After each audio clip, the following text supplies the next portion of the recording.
Thank you all once again for gathering. We are going to now listen to Manoj Kumar. Manoj was an investment banker who, I believe it was 12, 13 years ago, decided there should be more to life than running after money, and basically posed the question, what is the worst part of India where people are suffering the most, the privations of society's neglect, both benign and otherwise, living in extreme poverty, and then I'm just going to move there and go see what I can do. And so that's what he did. And he experimented with all sorts of things. He did the usual things. He builds a local school and so on. The people don't show up for the classes. It took him another 5 years or so before he even understood that all he had to do was ask them how he could help. And when they told him, he pivoted and an extraordinary journey began that has ended up in the people of the Araku Valley in India, producing one of the world's great premium coffee brands. And so Manoj will talk to us this afternoon about how it is possible, not only in a future state, but right now, to end poverty. And so I'll ask Manoj Kumar to the stage.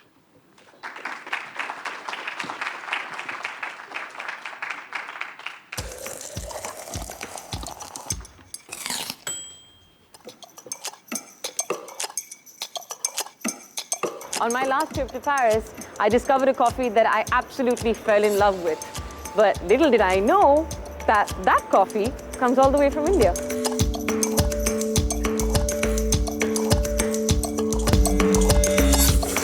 Oh, wow. You like it? Yes.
Thank you. So that was taking you to Araku, the region which is trying to be a metaphor for ending poverty. I just want to thank Dele for inviting me here to speak to his tribe, and now I discover my tribe as well.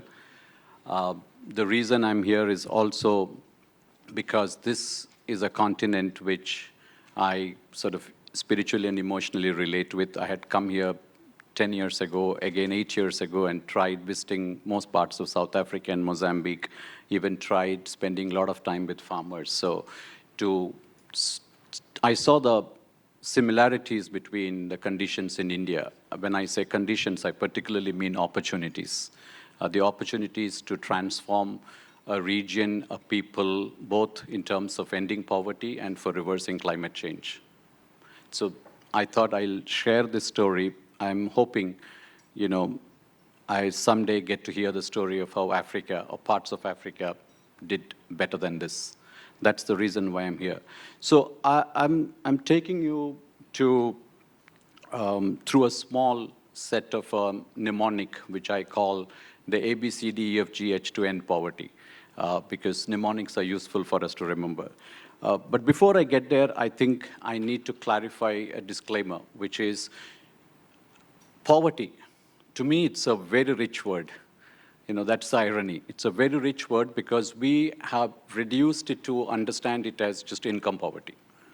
Just if somebody gets X amount of money, then that person is out of poor, and we now have even poverty lines across the world. If you cross poverty line, then it's all done. And I'm someone who believes that poverty is more about, not just money. It's about poverty of opportunities, poverty of the ecology, poverty of gender equality. I mean, there's a whole range of things. And what is interesting about Araku is that the people there helped me to understand this better. And so transforming that region meant transforming all aspects of poverty. And that's in that larger sense that I will address. Of course, for everyone's advantage, I will also specifically mention about poverty of wealth in the sense that we achieved that. It's just to give you some background, 20 years ago, this region has a couple of important parameters we should know. It had the world's worst maternal mortality rate, worse than sub-Saharan Africa, as late as 25 years ago. Second, it's a region which has only tribes living. They were technically forest dwellers. So, when I took a Michelin star chef from Paris to visit this place, and he explained that the coolest thing he does now is foraging, the tribes were amused. They said that's what they do every day. They forage to make their meals. So this was a region where there were food gatherers, and I stand, for the sin of having forced them to shift to agriculture instead of foraging. And that was very tricky because I had to ensure that the agriculture does not disturb anything that they were protecting by doing foraging. The other aspect, the other sin that I did there was till the 80s and early into 90s, this entire region, which has a population of roughly 1.5 million, they were into barter. Cash economy had not come. So they had complicated equations where 1 kilogram of salt was traded for like a ton of rice, or 150 poultry, free-range birds, and 1 cow or something. So I had to tell them that this is not how we live, and that transition was pretty complex to introduce. So I had to, I've sinned introducing wealth and money to them, and still they're okay. They're doing it better than us, as of now at least. These backgrounds were important to give you a context of where I'm going. But most important was the issue that, this particular village, for example, wasn't like this earlier. It did not have the dense coverage of forest that you see. They did not have necessarily millets grown this way. And the entire region, therefore, had to go through also a transformation culturally and how they manage the wealth they get. So all of these parameters have to be kept in mind as we look at this place. The tribes there had told me when I took this picture that if I ever use it, I should tell the name of the village, which is Musiri Gundiguda. I'm doing it for them because for them, they said, do not name us to be just from India or from Araku. They said our village has its own significance. And I often find it in my part of the world and also most parts of the world, this region is referred to as just Africa, just as the title of this place. But for them, it's not Africa, it's not India, it's not Andhra Pradesh, it's not Araku, it's this village. And so we had to look at each village, and this region had 180 tribes. They spoke 180 dialects, and they had different cultural nuances, and I couldn't do one language of agriculture to speak to them to make them to agree. So the diversity I wanted to emphasize as we go there. So to discuss the journey, the first thing that I wanted to touch upon was how, as Dele said, I was sort of disturbed by why are farmers poor? It beat me specifically because I looked at small farmers in general and farmers across India. We have 87% of India's farming community, which is roughly around 150 million households, which is close to 600 million population, dependent on agriculture. They're all small farmers. And when we say small farmers, it's interesting to note that they are actually a family working on the farm. And when you look at family businesses, they are the ones who are in the top 50 to top 100. Majority of the Forbes billionaires list are all family businesses. So you have one part of the top of the pyramid where they are family businesses and immensely successful. And the vast majority of family businesses in the planet at the base of the pyramid are loss-making and poor. So despite similarities of entire family working, this irony sort of always stressed me out. The second, if you see auto industry, the company that makes the SUV or the car is the most profitable in the value chain. And every other small ancillary, from tires to brakes to ball bearings, they all contribute to the auto main company. Just as it is in IT, it's in manufacturing. And the front-end company, which is the car maker, if that company does well, the rest of the chain does well. In farming and in agriculture, it's just the converse. Every subsidiary and ancillary that supplies to the farmer, the seed company, the fertilizer company, the chemical company, the pesticide company, the irrigation company, everyone makes money. Only the farmer makes losses. So this lopsided economics was also very complicated. You know, how is it that these equations work in one place but doesn't work in the other? So it was important that I went into understanding this, and it's also necessary that I highlight the fact that almost 90% of the malnourished children in this planet, their parents are farmers. So it's an irony that they put food on our table every single meal we have, yet they cannot feed their children. There's something wrong drastically in this kind of economics we have. I don't even think it is the one that we talk about, winners takes all. It's even worse. So that was another issue I had to figure out. And that's how the journey into agriculture went deeper for me. And I discovered that the difference is that we reduced agriculture to farming. And I wanted to emphasize that the effort should be to go back to agriculture. And without playing with semantics, farming became an economic activity which is extraction, like mining, like taking things out, not able to put back. Agriculture beforehand, the tribes told me, was a way of life. It was a culture. It was not an economic activity.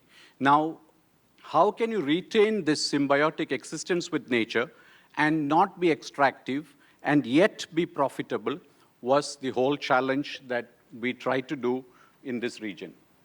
And to get there, it was very important to understand what had happened in India in the modern last 50, 60 years. So we went through post-independence in 1947, we got independent from the British, and we went through what was called a huge food shortage, a food grain crisis. And that it's still debatable between whether it was man-made or was it an issue of not really production but distribution. But overall, India took a stand and went for what's known as famously the Green Revolution. People behind the Green Revolution ended up getting the Nobel Prize. But what it did was brought to India chemical fertilizers, brought to India pesticides, brought to India hybrid varieties of seeds. And by and large, most fertile parts of India were chosen to do wheat and paddy cultivation, especially what's called as Punjab, the province which was one of the most fertile, and which had Punjab meant the confluence of 5 rivers. And that most fertile region was converted into an agricultural experiment for the world to see. 30 years later, the soil is dead there. It's the least fertile place. The entire biodiversity there disappeared. Punjab's current population do not know how a tree looks like because there is no trees there. There are no birds, there are no bees, there is no insect. It's only lush green paddy fields and wheat fields, all loss-making. So because it's become political, government had to introduce minimum support price. That is, however you produce, the government will buy it at a minimum support price. And every year you go to elections by increasing the minimum support price. So the people in Punjab ended up figuring out that neither can they sustain this agriculture, nor can they get out of it, because a generation of them didn't know what else to do. And it is this that led us to realize that what we did unwittingly was convert the basis of agriculture from biology to chemistry. And this was the simple error that became so critical. The challenge for us, therefore, was to come back from chemistry to biology as we experimented it here. And I'll just tell you some facts. It's only when in 1600 or around when the microscope came into existence that people knew to perceive things beyond the five senses. The microbes could be first understood. And then it's only as late as in the 1980s when we got into DNA sequencing, and later towards 2000, when we had high-speed DNA sequencing computerized, that we started understanding the microbial world much more than we could ever. And it's important to say that today, the entire human health is around what's called the gut microbiome. How is the microbial biomes in your gut is supposed to be deciding how human health is. This is where the whole probiotics came into existence. Everybody is worried about their gut. I know we live in a world where there is no guts for anyone, but the truth is, it's more than just the literal metaphor of it. And today, I'm happy to note that we have a situation where in 2007, the Human Microbiome Project was started. And this further led to, in 2010, what is called as the Earth Microbiome Project. What the Earth Microbiome Project does is 161 institutions came together and they started collecting samples of microbial life from across the world, from soil, from oceans, from every part, and they are trying to see what can they unravel. And after 9 years, we have been able to figure out 1% of the microbial activity and its importance and relevance. What I want to submit is that these tribes had told me on day one, a fundamental thesis of life, that when we discover and when we realize that life below the soil is far important than life above the soil, we'll probably begin to learn the wisdom of looking at the planet differently. And this is what is the main thesis of our agriculture in this area. That is, looking at biology, which includes not just the microbial activity, but also extending it to the need for biodiversity, not going on just with, 2 crops or 1 crop, not carried away by cash crops, and to reverse what we are having, which is a binary look at agriculture. You will grow 1 crop for the next 10 years till the soil is dead, go to a new place to change that. And as a result, these people made me to shift from not just coffee and pepper, but to get into a biodiversity of agroforestry. And we ended up having 25 million fruit trees planted in this region. And now it's got back a different soil, a different ecosystem, which can be replicated in any part of the world. I'll come to that. The next thing they told me was, C should stand for compost, not chemical fertilizer. And compost is sort of an overused and misunderstood word. It's not just anything that decomposes is compost. I mean, in the scientific sense, for us to use compost, it's a raw material that you use all kinds of, from dry leaves to cow dung to even preps made out of flowers and herbs that can actually activate the soil to bring back the microbial activity under the soil so that the plants get the nutrition and soil gets the carbon back. The critical aspect of this is you have to figure out how this is done in an industrial scale, but not too industrial, but in sort of clusters where farmers are, where you can create the compost so that there is economies of scale, it is not tedious, it's mechanical, and each farmer gets the necessary compost to put for his plants or for his crops. If you do it that way, then what it does is it creates extraordinary amount of what I call is carbon. Now, carbon was understood to be only what will pollute because of automobiles, and we need to offset it and carbon credits, but the real carbon is what you create under the soil. And that is possible then if that is possible, then we have a different planet to live with. Because what carbon does is, just to tell you some simple stats, when you have carbon of even 1% in the soil, so Punjab has 0.001%. If you have 1% carbon, it had 1.6% before the Green Revolution. If you have 1% carbon in the soil, for a hectare, it can hold 200,000 liters of water. It's like you create an invisible lake. So the importance of carbon, and you can easily go up to 1.5% to 2%. So in another part of India that we work, which is completely drought hit near Bombay, called Vidarbha, which is known as the suicide capital of the planet for farmers who commit suicide, we have the same experiment replicated.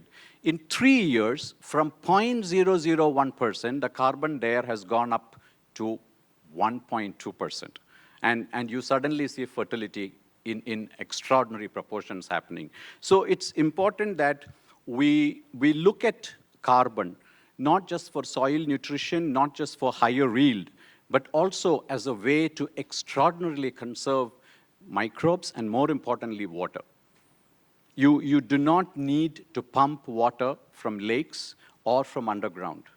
India uses, for agriculture, 86% of the water comes from underground. And we take out groundwater like nobody can. We probably top the world in the maximum use of groundwater. So this became an important element of the agriculture revolution. The next one was D, which is decentralized versus centralized. So agriculture got reduced into, I'm not taking names, but it could be Monsanto, it could be Bayer, it could be any company, or Indian companies too. But it got decided, a farmer had no clue what she has to do in the farm. It was entirely decided by a fertilizer and a pesticide company. So first they told them, you don't grow what you are used to, you grow, say, maybe cotton, which a farmer growing cotton, they couldn't eat it, but they were asked to do it because they said it will be profitable. What it did was to mine the land of all its carbon, but more importantly, farmer became culturally ignorant of how to grow the cotton. And this meant for every pest attack, for every trouble the farmer had to face, they rushed back to the fertilizer depot to say, what should they do next? And they started pumping in more and more pesticides to manage the crisis. And it became very much like antibiotic resistance. It became that after a point it is resistant. So we had to do experiments where there is maximum pest attack, do these decentralized solutions, and show that you could control the pest despite neighborhoods having pests going on. So the whole challenge of shifting the decision-making to the farm level, each farm is so different. It's almost like telling the entire population can be given one drug, irrespective of what your symptoms are. And we did exactly that in agriculture. So creating decentralized solutions at a level where the farmer gets economies of scale also was very critical if you had to make it profitable. So for example, one of the challenges, and it's important I say this because I'm very passionate about it, there's something called a particular weedicide called Roundup. Please Google it. Roundup has been banned in most parts of the planet. It's abundantly available in India and many countries, and I'm sure it's available. I can go to farms and just tell you in 5 minutes that whether Roundup was used or not. Roundup is a weedicide. When you do agriculture, weeds come naturally. And it's labor intensive to remove the weeds. On one hand, weeds are part of the ecosystem and they should be there, and there are ways of mulching it. On the other hand, because you have monocropping and you don't want any weeds at all of any kind, you use Roundup, which is a weedicide, very toxic, carcinogenic, and it just finishes off the weeds in 1 second. It finishes off the people and the microbes and the birds and the bees. Along with it is an accident which we don't report. This kind of examples, whether why are vultures dying, you can look up everything. They all come from various pesticides we used to make farming easy. And that's a big trap. So what we had to invent was, how do we create, various entrepreneurial solutions by which weeds can be removed by mechanized tools, can be created, how can you create workforce that can go and handle this? Just as you have housekeeping that comes in to clean your rooms or hotels, you can have weedicide teams that can come and do it without having to use any chemicals. So we used, those boys there are all people who are parts of entrepreneurial groups that come and solve anybody's weed problems in the farms. These tractors that you see are various ways of converting waste into manure. And these are mini processing units. Whether it's coffee or any other farm produce you have, you need to shift the farmer to value added, sorted out, graded, and if possible, processed next stage of food, which can be also done in a decentralized manner rather than contract farming between farmer and a corporate. So decentralization became critical. The next is something which I want to dwell upon because it was touched yesterday also, and I generally looked up the African situation in different parts, from Ethiopia, coffee, South Africa, pineapples, Nigeria, something else. I looked up various examples of stories. And what I saw was the way farmers' wealth and income is discussed and talked about. It's interesting. When we discuss a corporate, we talk about net profit. If the corporate is not making profits, you don't discuss how much is the turnover of the corporate. And you cannot say that this corporate, this business group has $3.2 billion turnover, but is having $1 billion of loss. I mean, then you don't even report it. It's a loss-making company. Across the world, we are used to discussing farmers, output in terms of what's the yield. So much bags of rice come out of this per acre. Or what's the total revenue? What's important is to shift this discussion to what's the net profit. When you discuss net profit, you shift the entire discussion.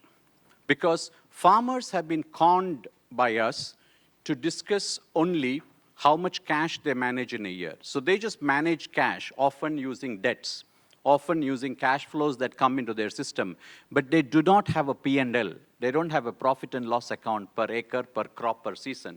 If they have it, most of them will be hugely loss-making. And that's why when this debt increases over a time, despite they seemingly having cash every time, they go belly up, and then they commit suicide in most cases, or they just don't know what to do.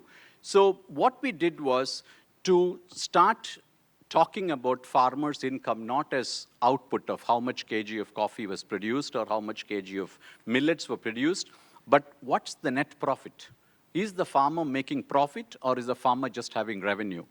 Now, this is something none of the contract farming experiments are willing to discuss. This is something that the seed companies and big GMOs are willing to discuss. They discuss only so much is the income, so much is the wealth that has gone up, or the per capita income produced in this region, but it does not calculate how much money was sunk to make this, and is it net positive or negative. So for us, it was to keep discussing only profits per farmer. The last I saw, which was the most talked about one, was Starbucks in Ethiopia, as late as yesterday it was discussed.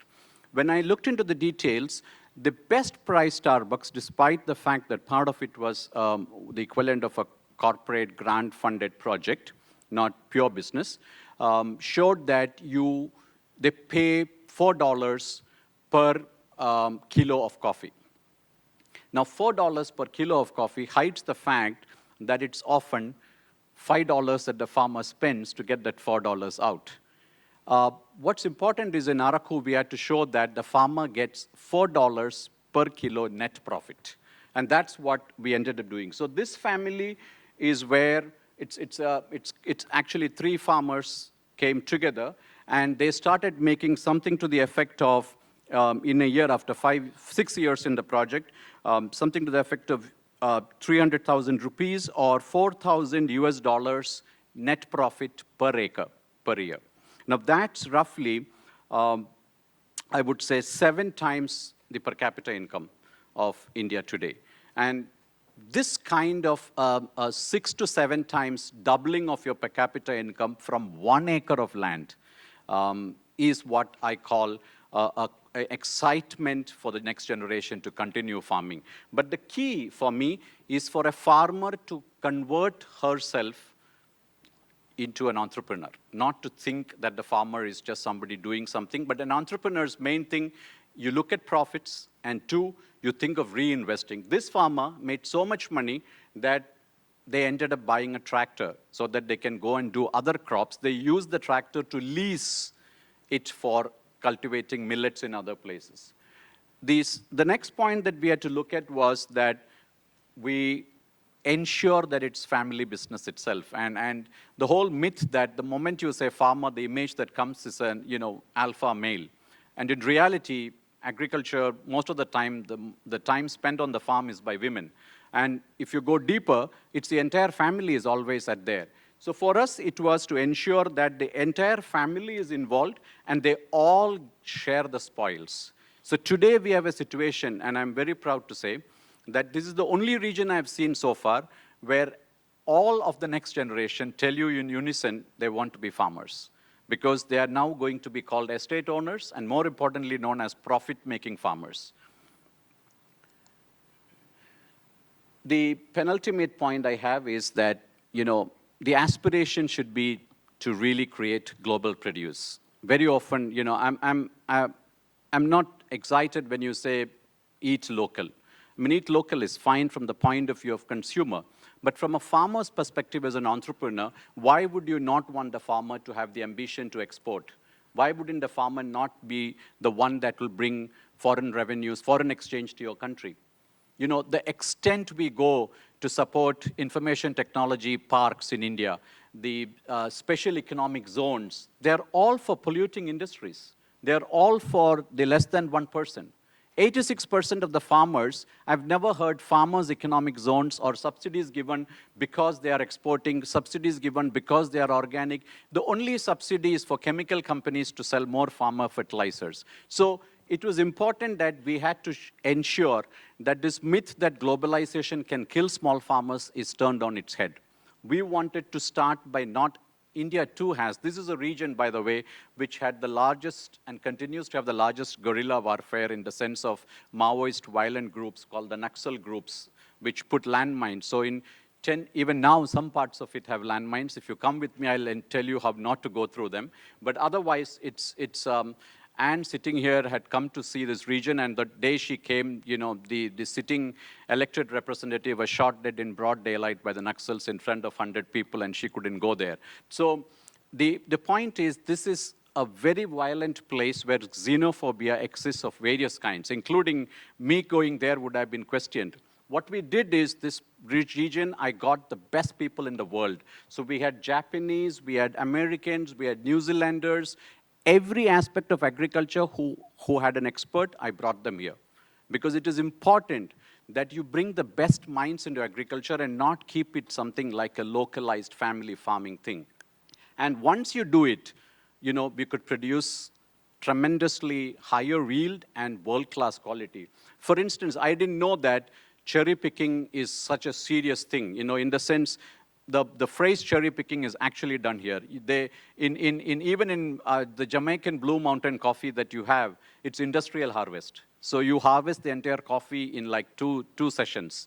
Here, from one farmer goes at least 35 times to harvest the cherry, because each cherry has to be same redness, same ripeness, the juice should be the same, and there are metrics to measure it. If you go to that level, they produce an extraordinary high quality produce, and it doesn't become a commodity anymore. It becomes gourmet luxury coffee. In the same way, we then decided to create the entire accessories, use designers to develop products, and farmers became part of the value chain. That was the other part, that they do not get money just for the coffee, but they get for everything that we sell upstream. And in the process, it ended up becoming a brand that we sell as a retail brand, which the farmers technically own, and as of now, only in Paris. This meant you really have to do a headstand on the way you understand agriculture. Agriculture to be seen as not farming, biology, not chemistry, compost, not chemical fertilizers, decentralization, entrepreneurship versus wages, family versus alpha male, and global versus limited. So I'll stop now to say that, using this ABCDFGH and working with the poorest communities in the most remote place with conditions very similar and worse than sub-Saharan Africa. We have now 95% of the population completely out of poverty, not by poverty line standards, by a stretch. So if that's possible, why not rest of the world? Thank you.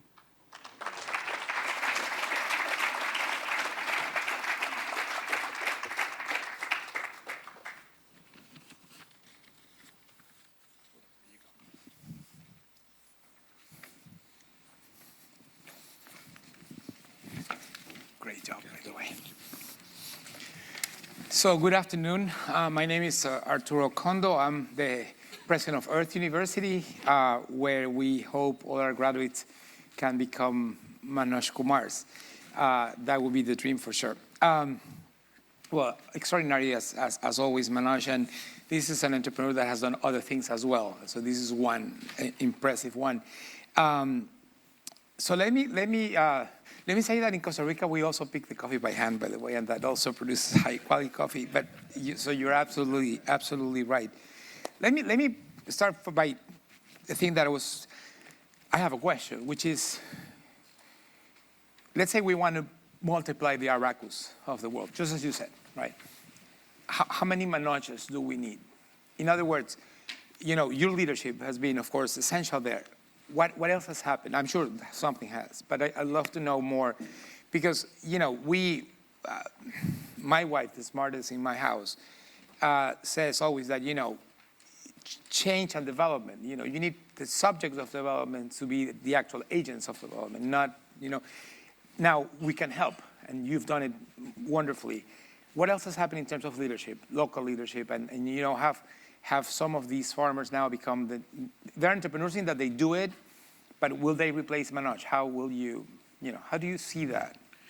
So it's a question that I've been always asked, and the simple answer for that is I will divide this into two parts. One is there has been an extraordinary effort where a lot of others, including me, had to step in to create the last mile of the retail brand, which needs capital, which needs branding, which needs marketing, and that was specifically because we wanted to do this towards the end, because it was coffee and because we wanted to show that globalization is a good thing and actually you can create brands from such remote places also. So that part probably needs, I won't say Manoj, but I think it needs a lot of external support with technical expertise to come there. But the first part, which is to me the more difficult part, which is about getting communities of farmers together, telling them that they can do it. Because farmers have been, the best examples of divide and rule, other than the whole second other bigger case that I know of, which is gender, where women are just fragmented and girls are fragmented. Otherwise, farmers are also treated individually by this centralized approach and given homogeneous solutions. We need to change that to tell farmers that if they can come together as a co-op, I didn't mean the legal structure, but as a community, that they can have the same expertise and advantages that a big corporation will get, be it economies of scale, or be it just the power of being so big to negotiate in markets. When you get small farmers to fight the market alone, then there's such a huge disadvantage. Apart from that, the greater challenge is look at the entire agricultural university system. I'll speak for India, for instance. I am yet to see even 0.01% of the agricultural graduates studying in Indian agricultural universities studying because they want to be a farmer. They are studying because it's yet another professional course. And by the time they're in their final year, either banks or fertilizer companies or companies like Unilever hire them to sell various products because it's assumed they have a better understanding of rural market and they are saved from the drudgery of farming.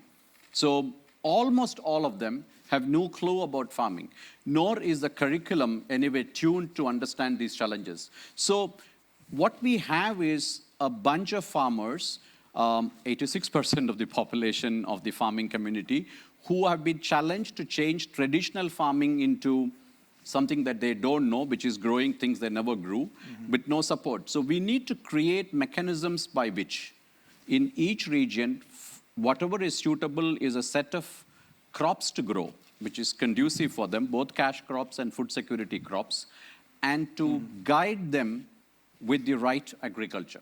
So our hope is to spread this as much as possible. And currently we are doing this in India in fairly large scale. And I believe the only way people in this room and people outside and our children and nephews and nieces can get excited about agriculture is when we discuss agriculture by discussing food. Because everybody wants to discuss food, but nobody even figures out where food comes from. So what we are doing now is to bring this model into the cities. So if more and more cities can do farming outside the cities using young farmers and do the same model, because it's easy to communicate, there is technology much easier, I think the revolution will catch up. I'm hopeful that this biology-led, microbe-led movement will catch up. And in a very negative way, I'm happy with this climate change crisis we face, because this will also be a tailwind support for this movement that will slowly show how the agriculture we practice adds to heating up the planet. I was very intrigued because it's when we go to Aspen, I remember in an Ideas Festival a decade ago or so, we were sitting down dinner and Alice Waters, this famous chef, had just published a book on eating local. And we had just sat down for dinner, and we were celebrating that everything was sourced from, I don't remember, 20 miles from the Aspen campus, from the meadows. And I did ask a question, right? And I said, how much per plate, right? And it was about $300 per plate. So not scalable, seemed to me. But no, but coming from a part of the world that also has a place in terms of food production, can you expand on that? Because I think here we are mainly thinking with the South's perspective. But what would be your argument for that at that dinner? We had a discussion, and I brought my economist brain to trade and how farmers can get out of poverty with the right crop and the right. How would you present that argument to the North in a way? I mean, when we go back to Aspen and have a conversation like that. So the tragedy is that we discuss agriculture based on Michelin star chefs' pricing of plates of food versus what should be the mass volume of food that is needed for everyone, and how much would be per unit cost of plate. I'm sure your $300 had to be paid for the plate, for the chef who served it, for the napkins, the cutlery, and it's on. So the value addition there goes on and on. But technically, what we are trying to show, even with what we are beginning to show also with the urban farms, is organically produced food, if it cracks the economies of scale that I said, which means technically, if you can produce in one cluster, which is approximately 200 acres, with just 20 farmers to 40 farmers, food will be 1/3 the price of what your chemical food is in any supermarket. And yet the farmer will make 6 times the profit. And you would still save an enormous quantity of water. So what I'm trying to argue is, the right agriculture, and I have a suspicion that this property does very similar agriculture to what I was talking about, from what I figured out from the literature and the television screen films that they had, is very similar to that. That kind of agriculture is, if you take a 10-year P&L of it, you will find that the IRR is so high, and you will find that the per cost per meal is very insignificant, because the input costs in this agriculture keeps coming down year after year. By 6th year, it's cheaper than the 5th year. By 9th year, it's cheaper. And by 15th year, you are just enormously making profits. In the chemical farming, every year the input cost goes up. I've never seen the other way around. It just goes up and up and up. and the only way you can manage is increase either subsidy or increase the price, and it goes up. So we need to change the route. If we shift from chemistry to biology, and if we shift from centralized to decentralized, and if we make it entrepreneurial and have the right economies of scale, it's probably going to be the most profitable thing to do. Let me ask one more thing before opening to the room. So this is a big example, but one. And you say that you are bringing it more broadly to India. If you bring it to the Indian government, and in a way, you know, when we think of decision makers and how do we, as decision makers themselves, if somebody's a government official, but even as influencers, what would be your policy sort of implications from what you've learned in Araku? I mean, how would you change the work of ministers of agriculture around the world, but mainly around the South, around, you know, Latin America, Africa, Asia? So I have a sense that politicians and governments are quite similar all over the world. I may be wrong, but I can tell you for India that the politicians and government are basically in the business of poverty alleviation. And they don't have work to do if there is no more poor people. So it's very important that they are kept alive. That's the fundamental economic model. And poor. And I never go and tell them that I am doing away with their business opportunity. So I really don't have a conversation on this, but what happens is farmers go and have conversations. So in all the provinces I work, governments come and meet the farmers and ask the questions and take photographs with them and tell them that they helped the farmers by not disrupting them, and we are fine. But expecting the government to change an agricultural policy, let me tell you, farmers have got nothing useful from any government or any politician. And they are very happy to be not meddled with. If only we didn't meddle with them by giving subsidies. But there are ways in which government can tweak policies to favor this kind of agriculture, and it will slowly happen.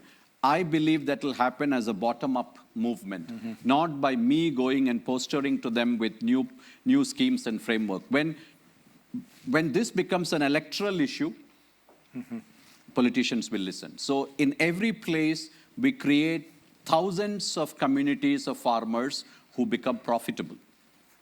And once they become profitable, year after year, they influence government. And I think that's the way to go than worry about, because the Indian parliament has maximum farmers in terms of most of the rich politicians in India are legally farmers, which means they don't have to pay tax. And they have never tilled their land, never touched soil with hand, never been there. But you know, talking to them about agriculture makes no sense. So on a serious note, we need to ensure that large numbers of farmers are profitable. That's the best advocacy we can ever do. Thank you. So, Lord.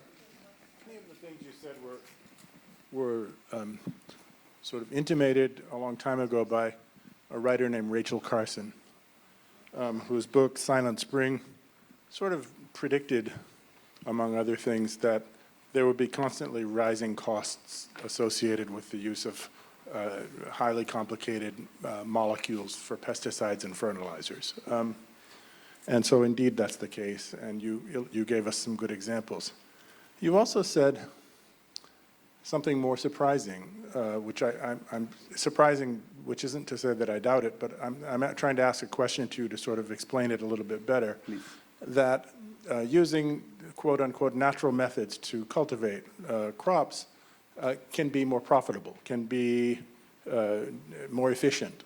And so the question is, if that's the case, and if that can be readily proven, what is the actual obstacle in getting people to use these methods in scale and to change the pattern of agriculture as we know it?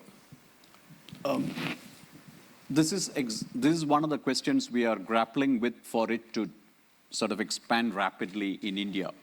In the simplest way to answer is the fact that if I look at 4 or 5 elements of this model, which make it economical and which can be called natural, they will be the following. One, availability of seeds in large quantity, which are organic, traceable, indigenous, for instance. Two, creating the fundamental input, which is compost, that is manufacturing it locally and not expecting, which is how it has been done in India and by non-profits all over the world and by some very gourmet rich farmers who have an extension farm somewhere. They will try to produce the fertilizer in their farm. It's the compost and the biofertilizer. It's extremely tedious, very labor intensive, and takes a whole lot of time and doesn't make it economical at all. So to convert that into exactly like chemical farming, that is creating the supply chain of inputs in a manner that it is a business model. So if I can have 100 entrepreneurs in India producing biofertilizers and supplying to farmers just as chemical fertilizers are available, then it can spread. As long as it's going to be done only by me, it's going to remain, something restricted to Araku or some other place. So what we are trying to do now is create that network of entrepreneurs across India by having these models and tell people to do it. That's the case with seed. We want seed nurseries and seed entrepreneurs. We want compost entrepreneurs who make composting. And third, we need to create the network of what I call agricultural services, which is who will come and weed out, who will give the answer if there is a pathogen or a pest found. For the chemical farming, they have to just call the distributor of the fertilizer. He will tell you, oh, you use this, spray this tomorrow. I'm debiting your account anyway. So it goes on in a cumulative manner. You need to offer the same solution in an organized manner through this, and I need to create that supply chain. And the last one is to ensure that the entire process is not ending with just a farm produce, but get them to be organized to have the infrastructure for the next level. Could be cold storage, could be warehouse, could be a sorting place, could be a value addition, could be just even packaging. So that level also has to reach. So creating these value addition requirements on one hand and the input supplies on the other is what will make it spread dramatically. I mean, the composting which you do, for instance, on a 10-year framework, takes the input cost to like 1/100th of chemical options. But then if you have to make it for each farmer within her or his farm, then it's prohibitively expensive because the labor costs are so high and the time is so much taken. So that's basically the model. Creating the input supply chain, just as it happened for industry, for manufacturing, we need to do it here. It's been already done in a chemical way. We need to create the biological supply chain. That's the challenge. One more question, please. Anne. Hi, Manoj. So I was the Anne who didn't quite make it to Araku Valley, but I did have the absolute pleasure of meeting the farmer who leads the cooperative. And I think a lot of today's conversation has been absolutely fascinating and very technical. But there was, what I would just like you to share is, one of the challenges we have continentally is working cooperatives. And you spoke about economies of scale and just the whole cultural shift when you got to Araku. Even if you'd provided all the supply chain issues that you spoke about now, it's doubtful that it would be where it is. There was a lot of shift and buy-in and trust and creating trust in community and family ownership in that community.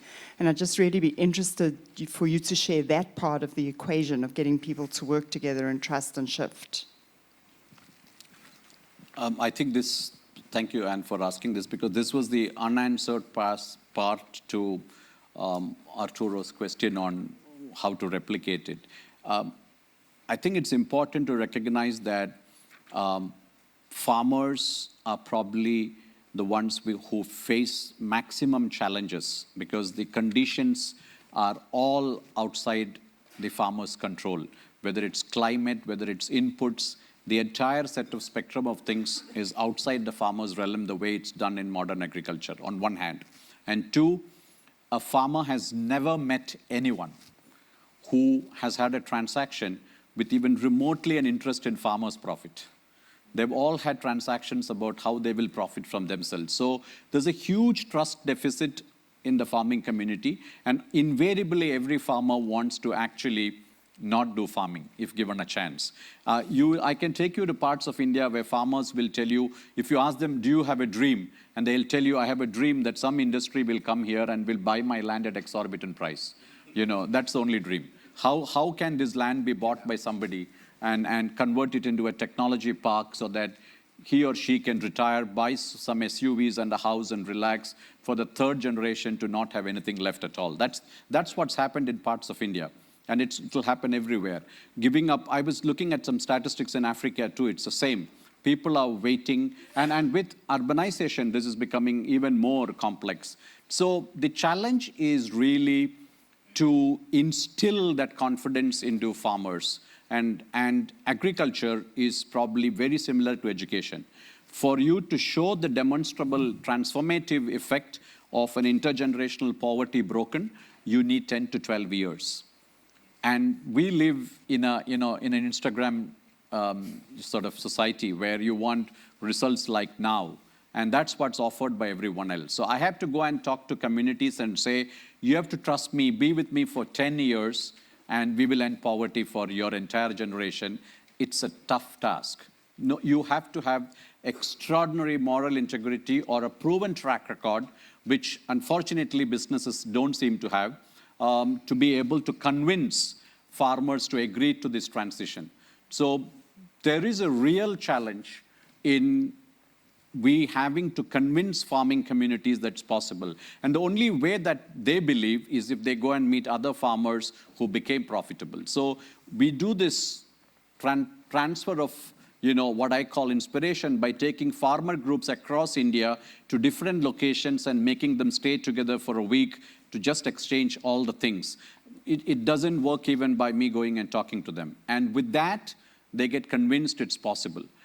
So there's this whole argument of making them convinced. And the last point I will emphasize is we need to build this on trust.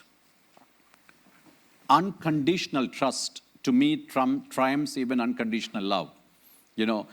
Everything comes out of that. And to be able to trust us unconditionally and to trust farmers unconditionally is the starting point for us. And it's, to me, that's the magic. It sounds a little esoteric, but as you get into this transaction relationship with them, it's all about demonstrating that unconditional trust. And that's what worked in Araku, and that's what's working in other parts of India. Let me close by asking you this.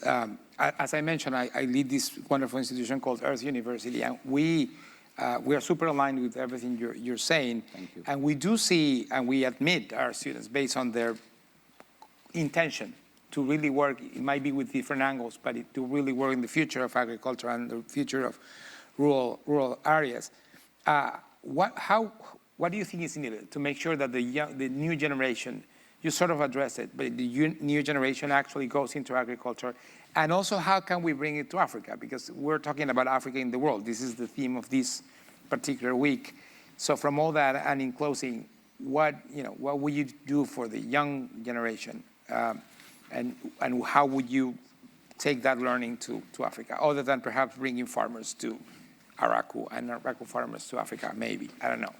So I have an answer which doesn't make me popular in the Indian development sector, but that's the one I follow. I don't care about popularity.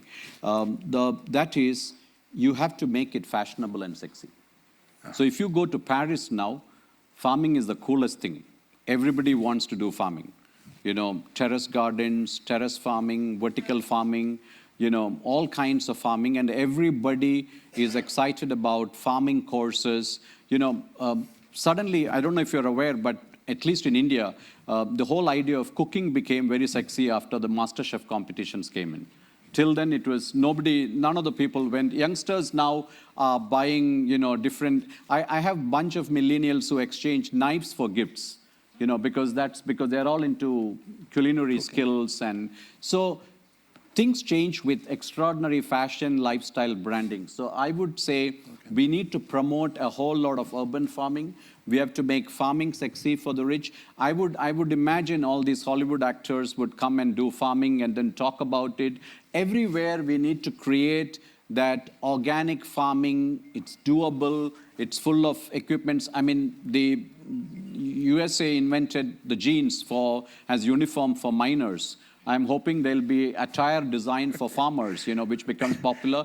So we need a whole range of, branded things to come out of this industry called farming. Make it sexy, fashionable, profitable, and then there would be a demand for that kind of food, and there would be a demand for this becoming an aspirational career for the rural folks and the ones who are dependent on agriculture. Of course, notwithstanding the fact that it has to be profitable too. Right.